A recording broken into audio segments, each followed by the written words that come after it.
You're listening to the Cyberwire Network, powered by N2K.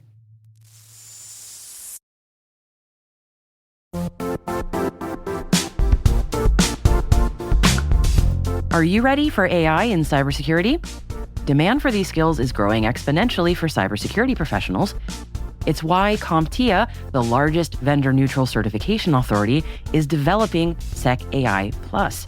It's their first ever AI certification focused on artificial intelligence and cybersecurity, and is designed to help mid-career cybersecurity professionals demonstrate their competencies with AI tools.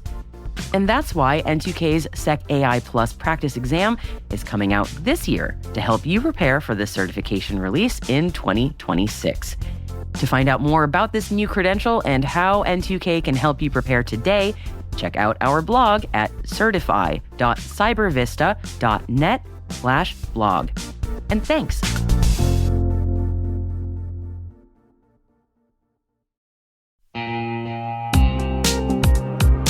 At Thales, they know cybersecurity can be tough and you can't protect everything. But with Thales, you can secure what matters most. With Thales's industry-leading platforms, you can protect critical applications, data, and identities, anywhere and at scale with the highest ROI. That's why the most trusted brands and largest banks, retailers, and healthcare companies in the world rely on Thales to protect what matters most: applications, data, and identity. That's Thales. THALES. Learn more at thalesgroup.com/cyber.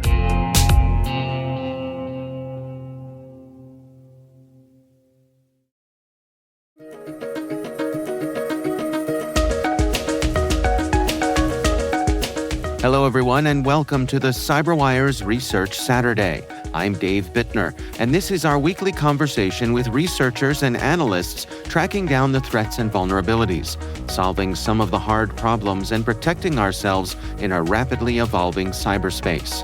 Thanks for joining us.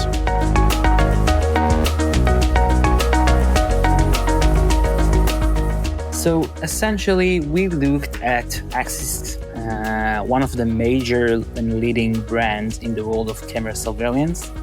And the reason why we started looking for vulnerabilities in the Axis product line was because we noticed a very common trend of banning Chinese manufactured and made product lines and essentially leaving organizations with less options to pick from. That's Noam Moshe, Clarity's vulnerability research team lead. The research we're discussing today is titled Turning Camera Surveillance on its Axis.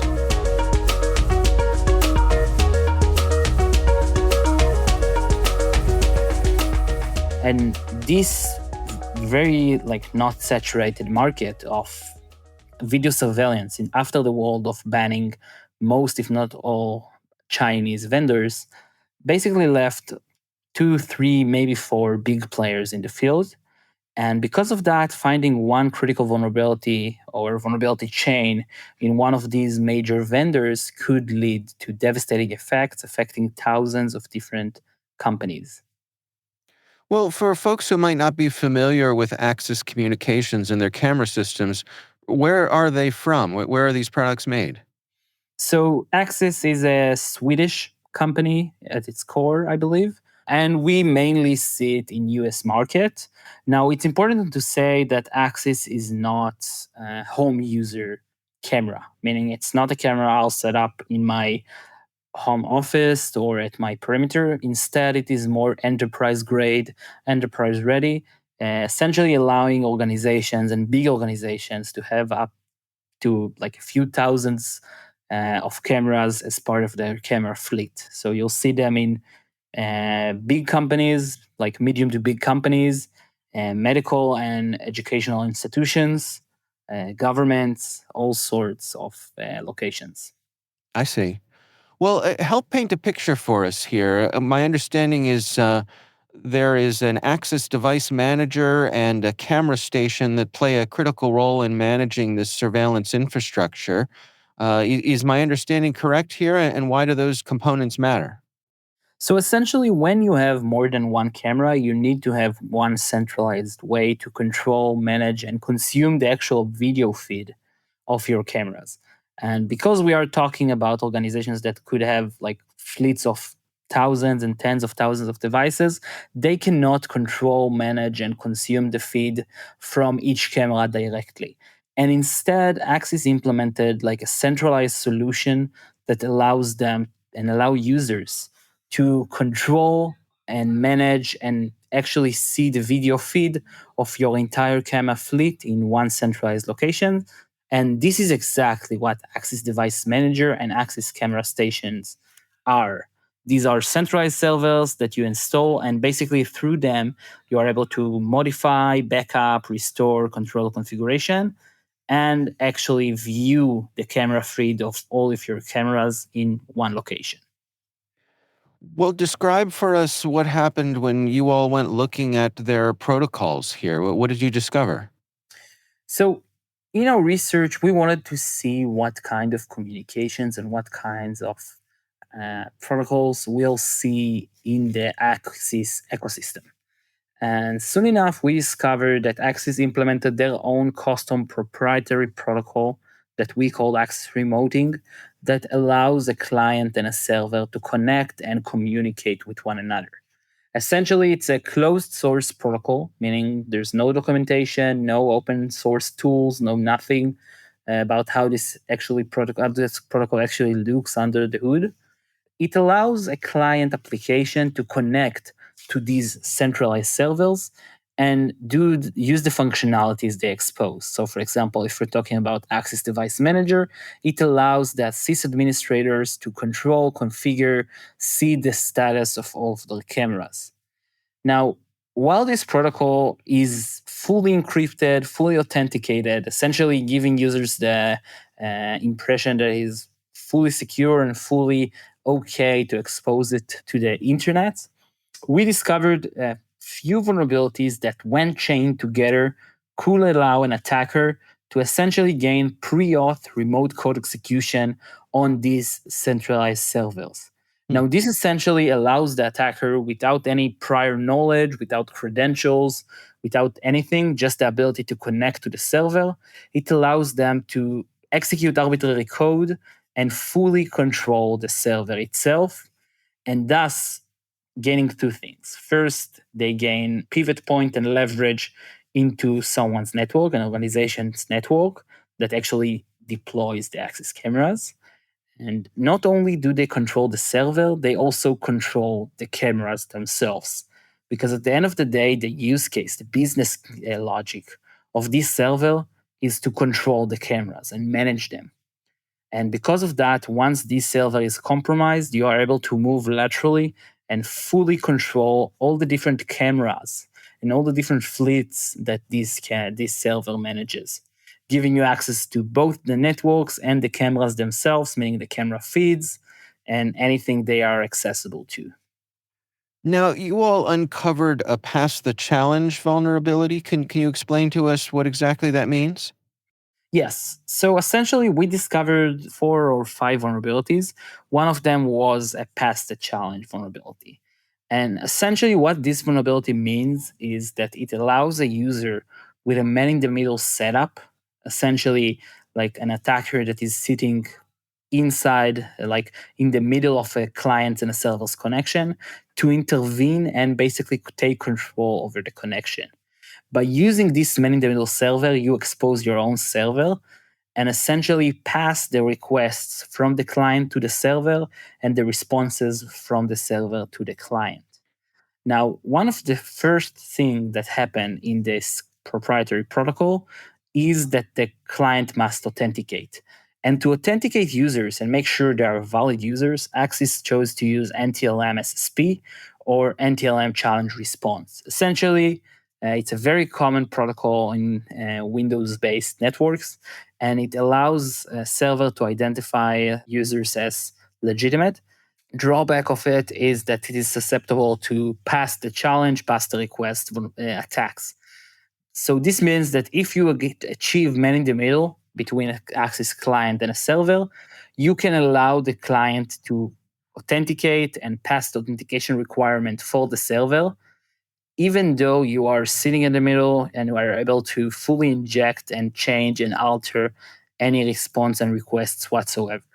So that way, after the client authenticates, you're able to inject your own messages and responses from the client and the server and invoke different vulnerabilities in both that give you remote code execution on both sides, essentially allowing you to execute code on the client and on the server just by having this man in the middle position and passing the challenge that the server sends to the client and the response, essentially the authentication response sent by the client.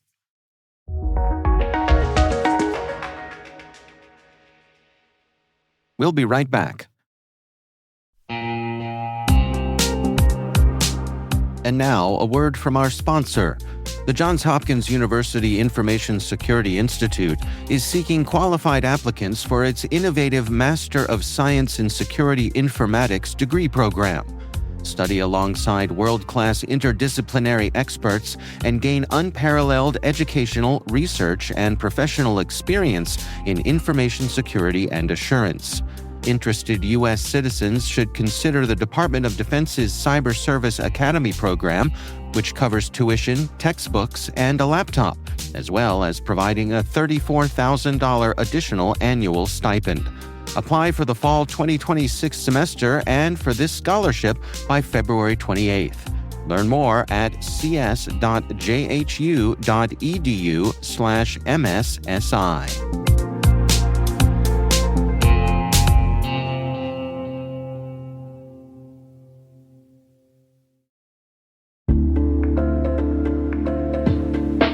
What's your 2 a.m. security worry? Is it, do I have the right controls in place? Maybe, are my vendors secure? Or the one that really keeps you up at night, how do I get out from under these old tools and manual processes? That's where Vanta comes in. Vanta automates the manual work so you can stop sweating over spreadsheets, chasing audit evidence, and filling out endless questionnaires. Their trust management platform continuously monitors your systems, centralizes your data, and simplifies your security at scale. And it fits right into your workflows, using AI to streamline evidence collection, flag risks, and keep your program audit ready, all the time. With Vanta, you get everything you need to move faster, scale confidently, and finally, get back to sleep. Get started at vanta.com/cyber. That's VANTA.com/cyber.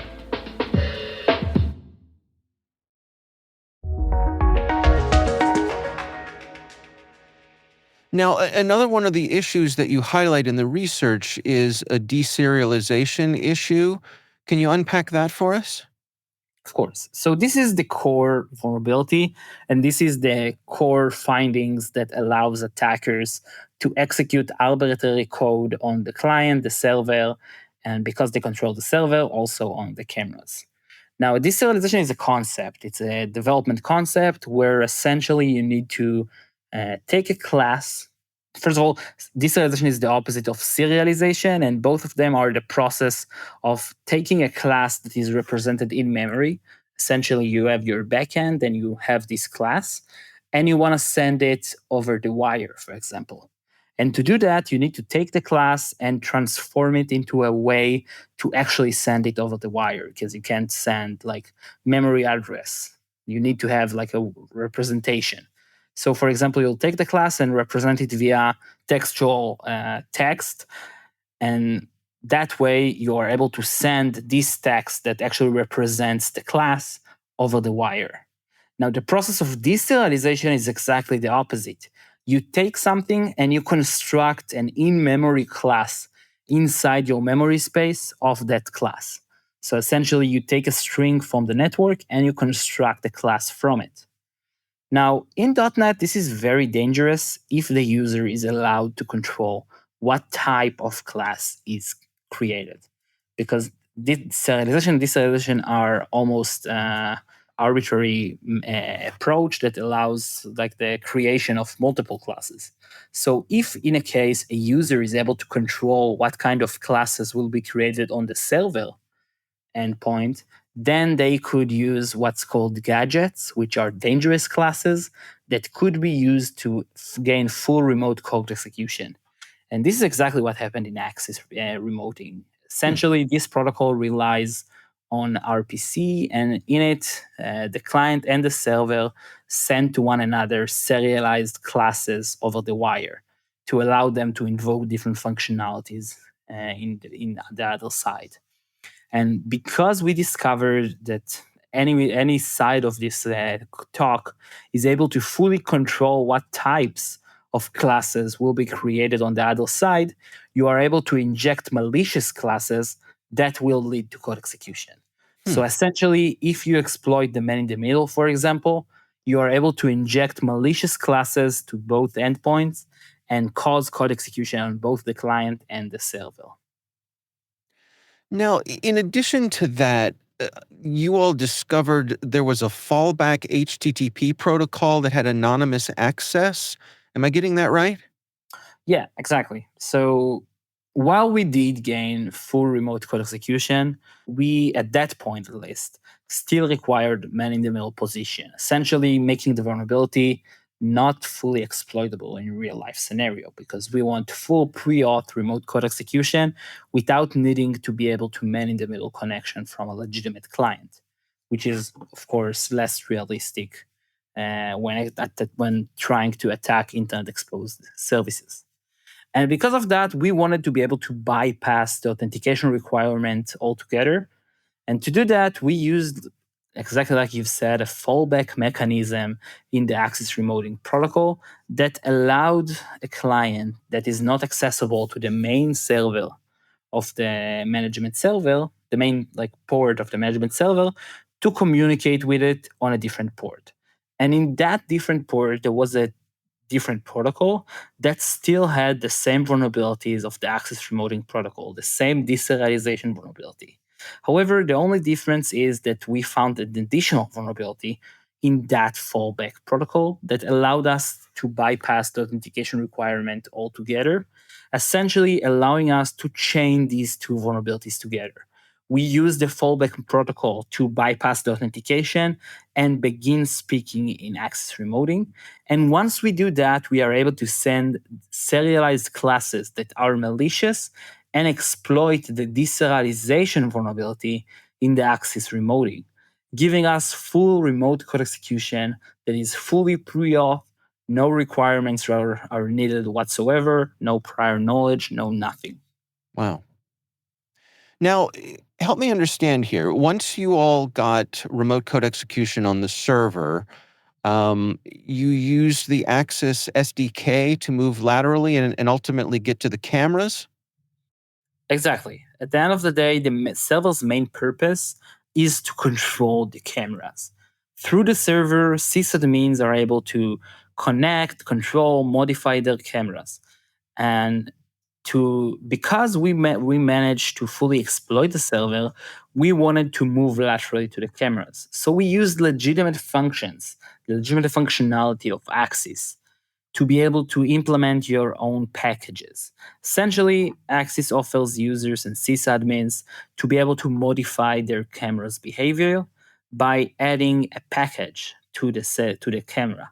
And through this package, you are able to modify its behavior, change how it reacts, what it does, anything that you want.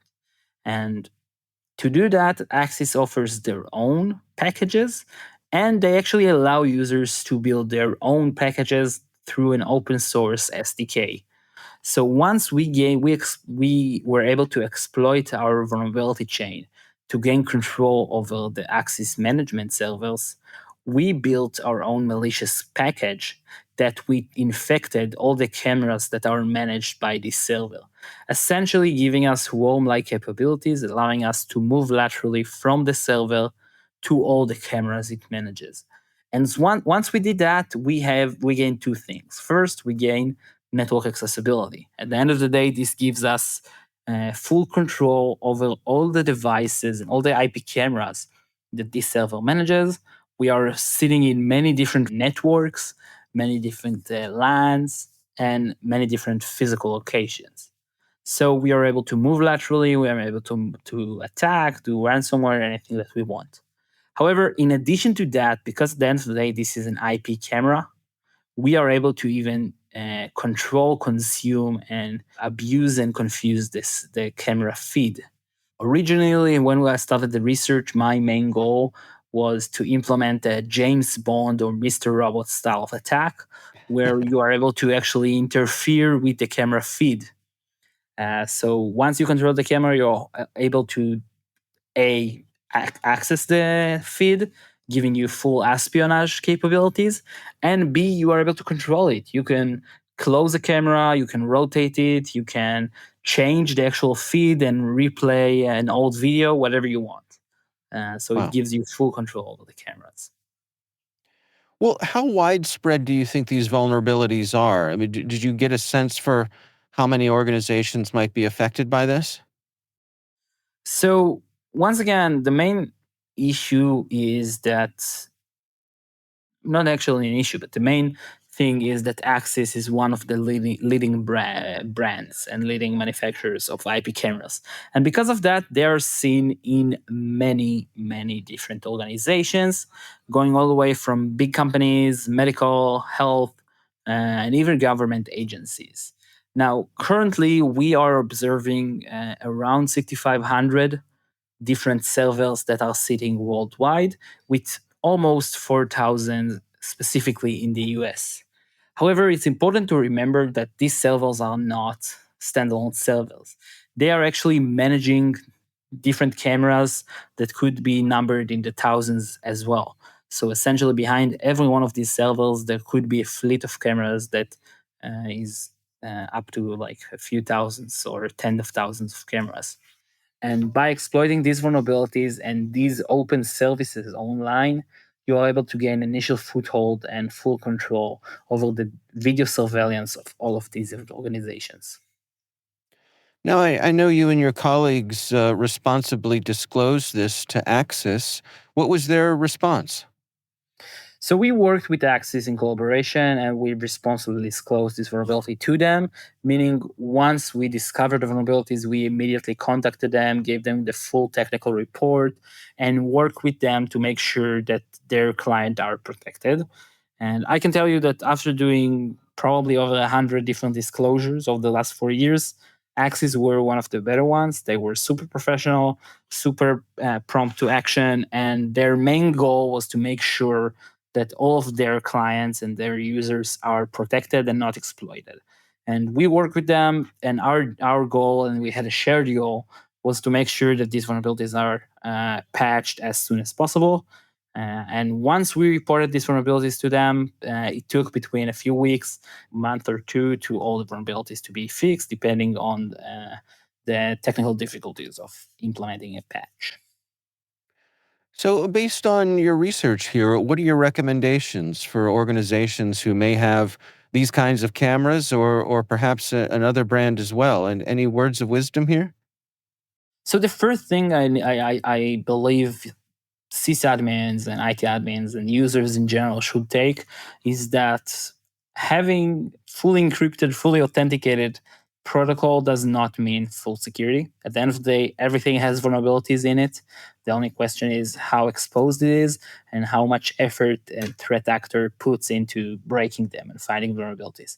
And just because a service is fully encrypted does not mean that you immediately can expose it to the internet and say, yeah, I mean, no one can see what's going on here. It's encrypted and they need proper credentials so they can't connect to it.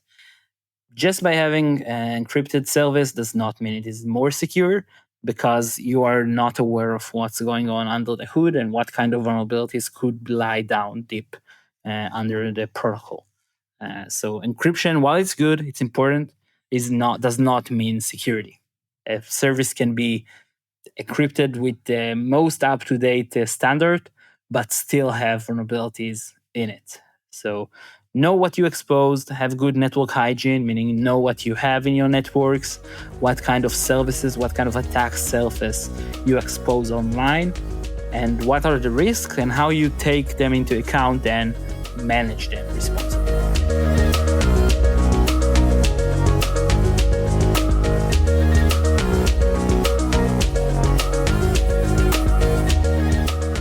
Our thanks to Noam Moshe from Clarity for joining us. The research is titled Turning Camera Surveillance on its Axis. We'll have a link in the show notes. And that's Research Saturday, brought to you by N2K Cyberwire. We'd love to know what you think of this podcast. Your feedback ensures we deliver the insights that keep you a step ahead in the rapidly changing world of cybersecurity. If you like our show, please share a rating and review in your favorite podcast app. Please also fill out the survey in the show notes or send an email to cyberwire@n2k.com. This episode was produced by Liz Stokes. We're mixed by Elliot Peltzman and Trey Hester. Our executive producer is Jennifer Iben. Peter Kilpie is our publisher, and I'm Dave Bittner.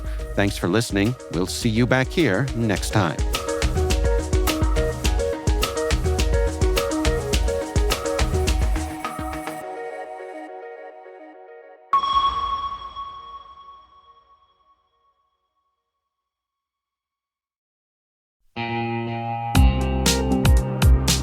Cyber Innovation Day is the premier event for cyber startups, researchers, and top VC firms building trust into tomorrow's digital world.